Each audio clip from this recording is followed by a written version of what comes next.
Imagine this.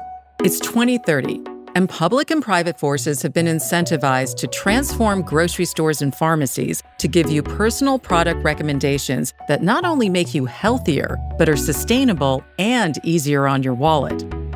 John, what would it be like to step inside a grocery store designed to make you feel better physically, financially, and socially? That's a great question, Patricia. So let's imagine you walk into the grocery of 2030, you pull out your phone. It's been loaded with your biomarkers. It has information about the kinds of foods that you can't digest or foods that you may need. It also has great information about what you want to do this week in terms of cooking and suggests the right kinds of ingredients to minimize waste, to really improve sustainability, and makes things really convenient for you. Then you move over to the pharmacy section, pull up to a magic mirror. Using AI and machine vision, it is able to make sense of maybe you need something to make your skin feel a little bit better, or maybe some supplements to help make up for the fact that you've been a little stressful on your body this week.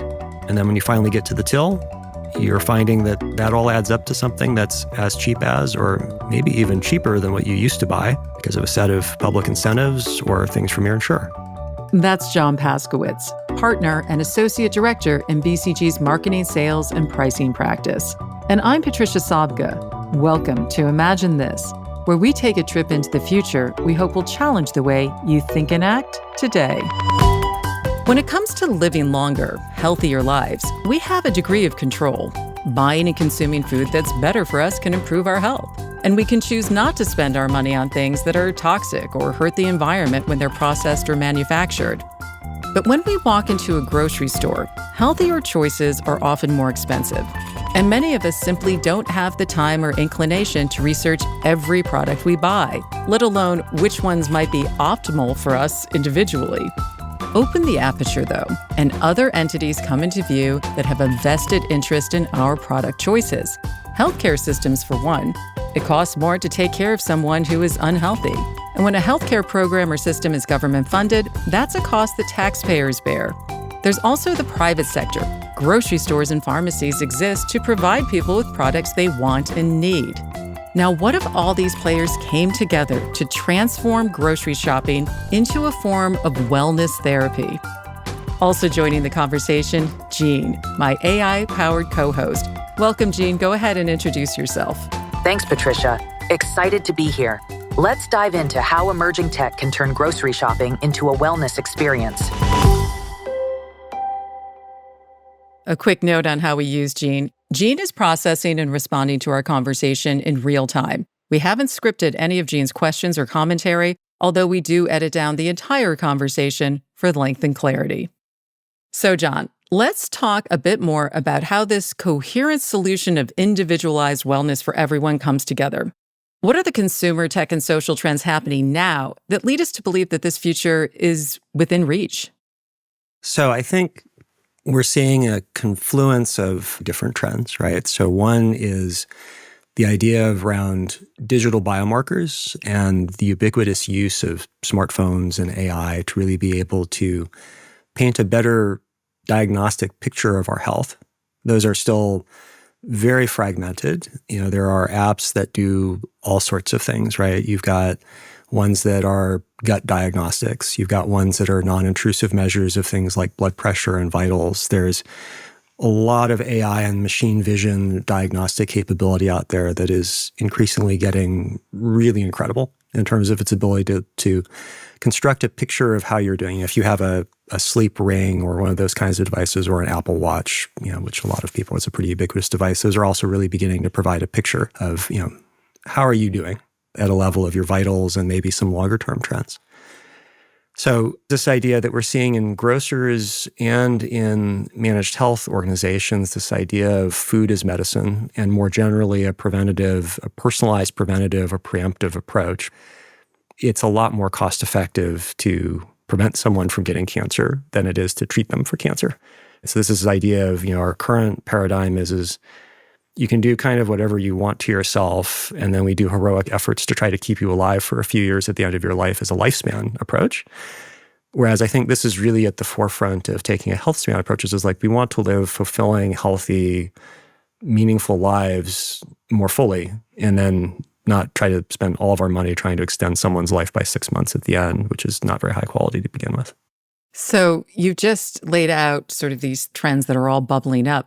But what ultimately incentivizes a diverse set of players, healthcare systems, government, and grocery stores to come together and form a coherent solution of individualized wellness? One way to view this is it's a delightful public-private problem, right? You've got public dimensions in terms of as it increasingly becomes about your public wellness and health, which has a lot of other really profound, far-reaching impacts across the population. That's usually the world of healthcare providers and insurance. But it's also, at a systematic level, it's a feedback into, we have an obesity problem because we have a world of overabundant, low-quality calories, which are incentivized for other reasons. I think the commercial incentives is we're already seeing grocers and HMOs in this country taking a very public stance on food as medicine. And, complementing that to make up for shortfalls perhaps in what you're eating or to help personalize that in a way to meet your personal health objectives is something that's good business. It's not necessarily just because the government says so. So Jean has a question to add here. Jean, go ahead. What happens when tech-based discrimination creeps in? Imagine marginalized groups receiving lower quality recommendations or less beneficial incentives. How do we ensure equality while personalizing care? That's a great question.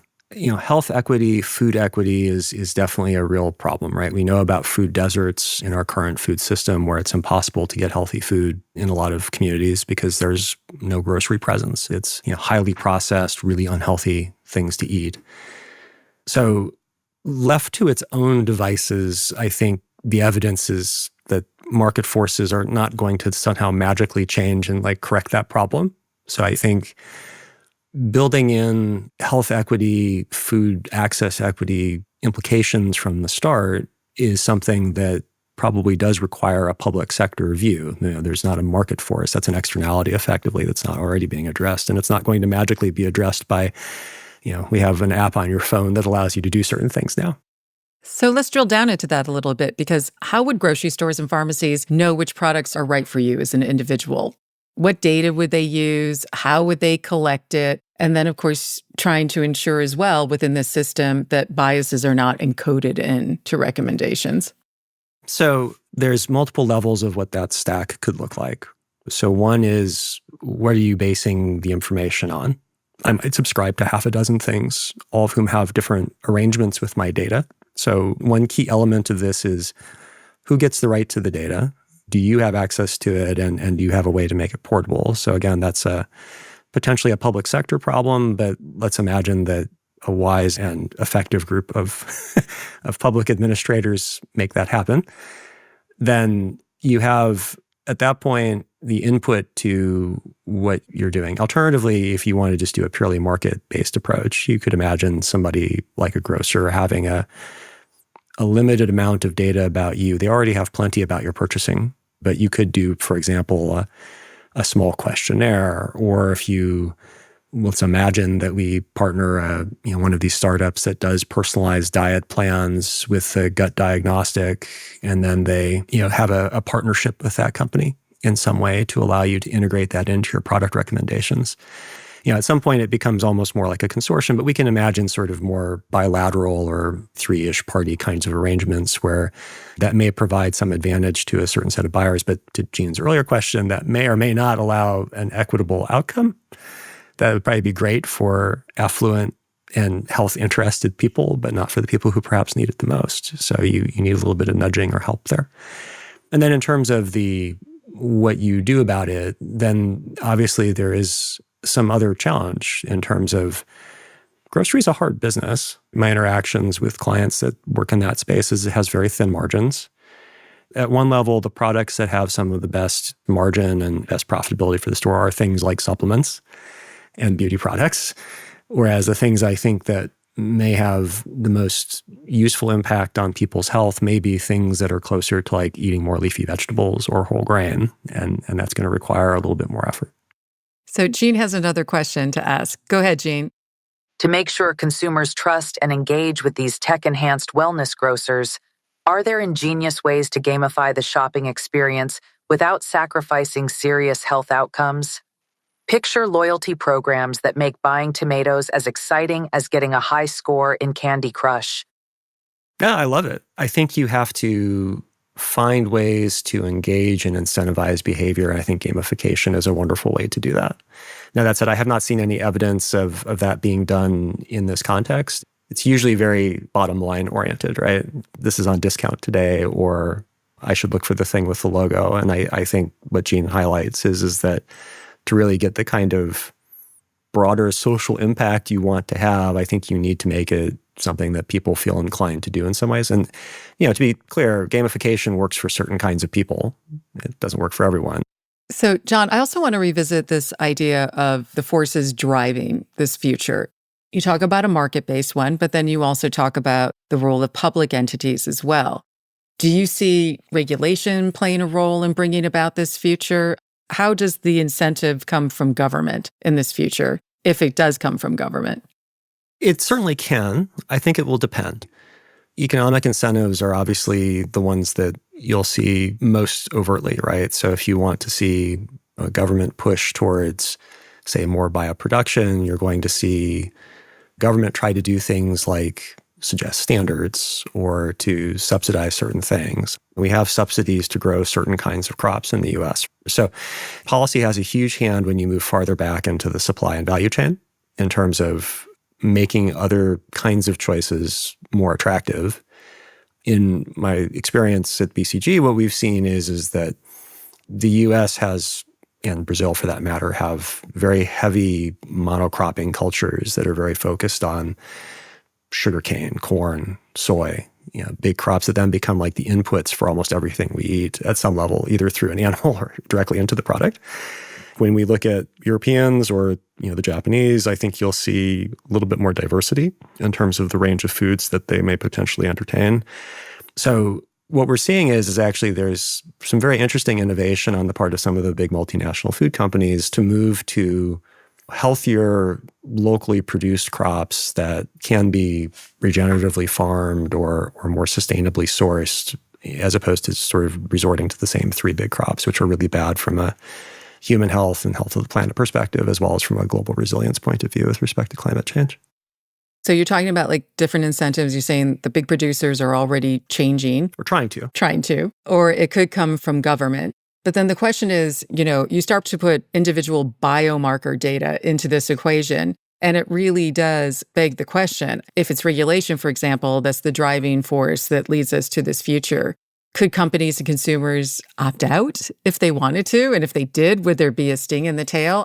It's about the push and pull of public health. If you're trying to move the public health needle, and we're talking about personal data, where do consumers lie in all of this? Right now, someplace where they don't have either a lot of awareness or control. For healthcare data in the US, we have like HIPAA, for example, which protects your data, but it doesn't necessarily make it accessible or portable for you, right? If you've ever changed healthcare providers, you'll realize that it's really hard to get your healthcare data from one system into another. In fact, it's almost impossible. In the case of things that are in this wellness space, it's actually built into the proprietary advantage or the competitive moat for a lot of these startups, right? That they achieve network effects by building that data and then in turn using it to make better recommendations to you. Your rights to that are in a lot of fine print that you sign up for in the terms of use and the T's and C's when you decide to use their service, right? And then sort of at the lowest level, things that are potentially like not really that interesting, like my grocery purchases for the last year. All that to say is that I think market forces will drive individual action in ways that make it difficult for the consumer. So again, there's likely to need to be some sort of public sector standardization or broader approach towards data privacy and data portability, which thus far has been moving slowly. So Jean has a question specifically on market forces. Go ahead, Jean. John, how might corporate powerhouses adapt or react to this tailored health setup? Are we braced for their tug of war over market share and entrenched interests? They are attempting to move in the right direction. So I think they will respond to forces downstream of them that are really driving what goes into products. You don't buy raw corn syrup or usually, or soybeans, meat, they're always processed by downstream processors and retailers, right, in a way that provides some leverage in terms of driving some of that. There's a lot of push and pull. So some of the push is you might want better self-sufficiency. You might want better resilience to climate shock. Our food system is actually not that resilient to big climatic shift. At a societal level, we would really like to see a little bit more diversity. The other piece is, I think, in terms of some of the new players, what you'll see is that they tend to vertically integrate. And this is broadly true across a lot of the disruptive technologies that I see is if they're more than a step or two removed in the value chain, convincing a tier one supplier to a major brand that they should use your thing is a tough go. Sometimes it's easier to build a direct-to-consumer channel and then use that to build better awareness of what it takes to get a product to market. That knowledge of what it takes to make a product at scale at a reasonable price with something that's more sustainably sourced is invaluable in terms of helping to drive that future ingredient mix in a product. There is a path forward, but it's hard. So the 2030 timeline we led off with means that you have to have some other catalysts to get to that. Otherwise, it's more like a 2040 or 2050 conversation. Let's take a closer look at public health. And I'd like to bring Jean in again at this point. Jean, paint us a picture of a world where we agree to share our biomarker data. What are some of the things that we could learn from that? What kind of health solutions could it catalyze? Picture a world where shared biomarker data creates a health utopia. Your phone analyzes your vitals, predicting and preventing illnesses. Grocery aisles suggest foods tailored to your needs. Personalized medicine becomes the norm, reducing healthcare costs and improving quality of life. Imagine every bite optimized for wellness. What do you think of that, John? I think it's great. I think it's where we need to go. That's my opinion. And I think this is also more than just about health. This is also about sustainability, right? So a lot of what we're discussing here are, what is the best way to break the fundamental trade-off between profit, sustainability, nutrition, and social good or public benefit? And our system today optimizes on cost and convenience. And it basically pays the price for that in terms of sustainability and health and sort of societal good. Once you move past the idea that the world of 100 years ago was one where caloric shortage was knowable to everyone. Sometimes it's hard to remember what food was like in the 1930s or the 1920s, right? If you ever go back and look at cookbooks or documentaries about what it was like to eat in that era, it was pretty grim. Compared to today, where you have just this remarkable abundance, I don't want to discount that remarkable achievement that we've made in terms of making calorie per dollar what it is. But now I think we've reached a point in our progression as a civilization where we can do better. So that's the utopian in me saying, I think there's a way for us to get our system to a better set of trade-offs. The more dystopian piece of it is that does it end up being that everyone is being monitored and being told what to eat, the ultimate nanny state, right? And I think that's really off-putting to people. People don't like even just basic health recommendations a lot of the time. And so I think we're in a world that there's a lot of distrust of public authority. There is a lot of distrust about science, particularly when it pertains to health. So, striking the right balance there to encourage the right kinds of things that are good for everyone without being overly heavy-handed about that is really going to be the trick. Well, Jean has a question that really takes the human element into account. Go ahead, Jean. John, in this wellness-optimized future with personalized grocery shopping, how does human intuition play a role? Will people still trust their instincts, or are we relegating intuition to the shelves right next to the deep-fried chips everyone's supposed to avoid? I love the question. I think we have to always be respectful of agency. In a lot of the work I do with consumer-facing products, there's always a lot of personalization and feel. A lot of things, particularly respect to things you put in or on your body, which is sort of the central point of a lot we're discussing. It is always personal to you. You know, for better or worse, what you think you experienced last time or what your experience with it was. And there's a lot of things that are very hard to measure. You use a hair care product, you use a cream, maybe you didn't like the way it felt or something else, right? So you will always have choice, you'll always have preference. None of this will work without really making it easy for the individual consumer to deliver on their set of hopes and aspirations. I would like to eat well, and I'd like to not waste money because I may or may not have that much.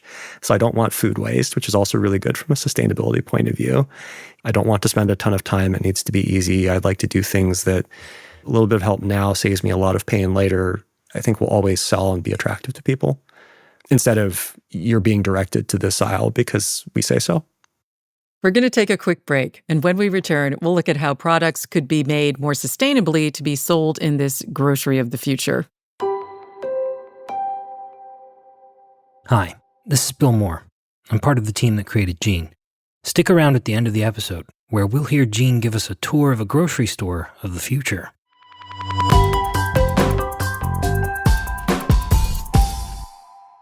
Welcome back to Imagine This. I'm Patricia Sobka. Let's return to our conversation with BCG's John Pashkowitz. So, John, we've talked about how this grocery store of the future could help people make healthier choices for themselves. But I want to drill down into what it would mean for the planet. For example, what are some of the ways companies could develop new, more sustainable ingredients for items on the shelf? So I think we're seeing a lot of innovation in biology and in agriculture. They are hard spaces to play in. And so before the dust settles, a lot of people are going to fail, but you only need a few really good wins to sort of make that plausible to everyone and to show the way forward. So maybe it's easiest if we take a walk back from, let's take a cosmetic product as one example. And then maybe we can take a walk back to something that's a little bit more of an ag product or a food product. So if we take like a cosmetic product, let's imagine that we go to this magic mirror and it basically recommends that we need some kind of skin cream. What's in that skin cream is usually a mix of some emollients, which are currently a mix of things that are produced sustainably and some that aren't. Then there might be some other things in there.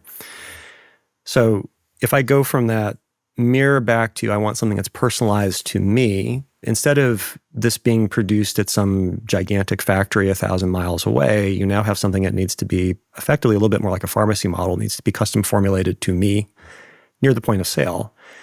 Okay, so that now leads to a bunch of other things that may open up other sustainability options, right? So I think the key themes there are, one is using a closer to point of sale, highly customized approach where the ingredients need to be fresh and have less preservatives, which has a feedback effect of less synthetic chemistry, carbon, traditional petrochem. And then it drives a positive feedback loop in terms of you getting something that's really catered to you that may perform better. That's also better from both a sustainability and a performance point of view. So that's a nice outcome when it finally all comes together. And we're seeing glimpses of that. And I do think you can see a greater move towards more diverse foods and prepared in a way that's healthier versus the really highly processed stuff that's in the shelf-stable bag that will stay good for 6 months. So I think that's the other piece is that we're going to see economic incentives driving towards healthier choices, but they are expensive. So that was one of the first things you pointed out at the beginning was, hey, what if I could have all that and not be as expensive? Right? So where does the cost have to come from? Part of it is scale, and part of it is just efficiency. So, Gene, based on our conversation, what are 3 things business leaders can do to prepare for a world where a visit to the grocery store and pharmacy is customized to promote better health, sustainability, and lower costs for consumers? All right, business leaders, here's the playbook. 1. Prioritize data security. Invest in robust safeguards to protect consumer health data. 2. Foster public-private partnerships. Integrate efforts for better health and sustainability. 3. Empower consumer choice. Offer personalized, intuitive experiences that respect individual preferences. Ready to revolutionize grocery shopping? How does that ring to you, John? Does that sound like 3 good moves to you? That's a pretty good synthesis. I would probably add not just public-private, but also private-private partnership. Sometimes consortia driven by public thought leaders can be a very powerful tool. There's history of that even now with, say, semiconductors. But we're seeing glimpses of beauty players partnering with health players. We're seeing evidence of grocers partnering with health players, right? So I would advocate for leaders in those value chains to think carefully about working across not just their immediate one-side partner, but thinking further back or farther ahead to really drive the kinds of changes that are required to really unlock value for everyone. So it's a float all boats approach. So is that what you would describe as your one key no regret move for CEOs? Yeah. There's very little harm in testing the waters. And depending on the terms of JVs or partnerships, those can provide a really high value opportunity to learn with minimal risk. That's John Paskowitz, partner and associate director in BCG's marketing, sales, and pricing practice. Wondering about how we built Gene and how our AI bot works? Stick around for our AI handler, Bill Moore, to give you a peek under the hood.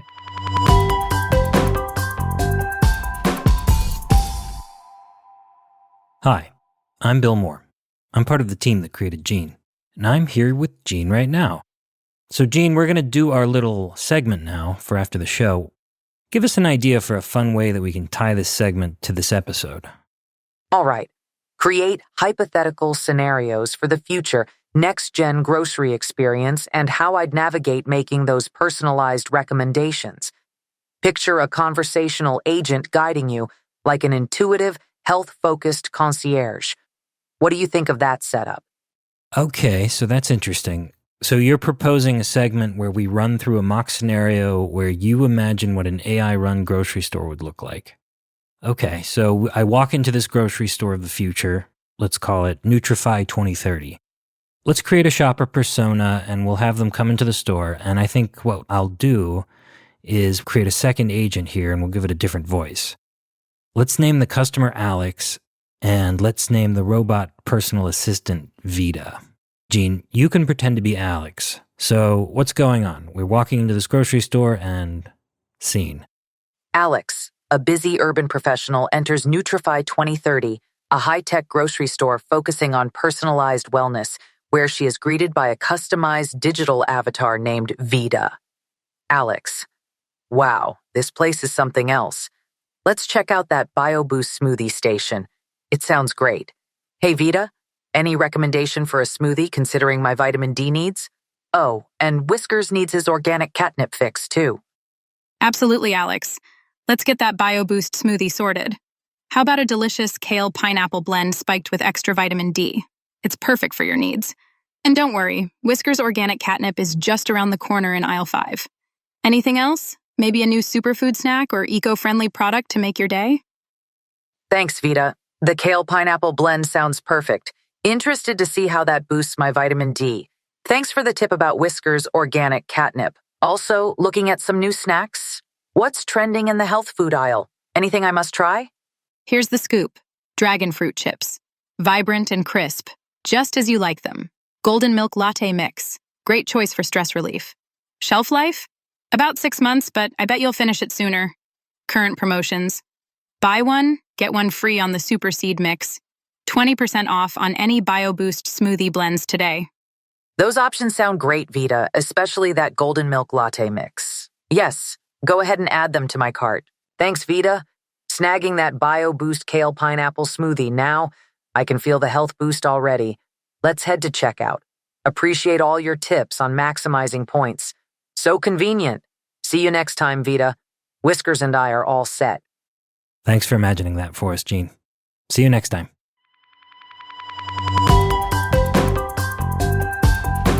This episode was made possible by John Paskowitz, generously sharing his insights with us, and also by BCG's AI whisperer Bill Moore and BCG's Pod Squad, producer Michael May, composer Kenny Kusiak, and sound engineer George Drabing Hicks. Please subscribe and leave a rating wherever you found us.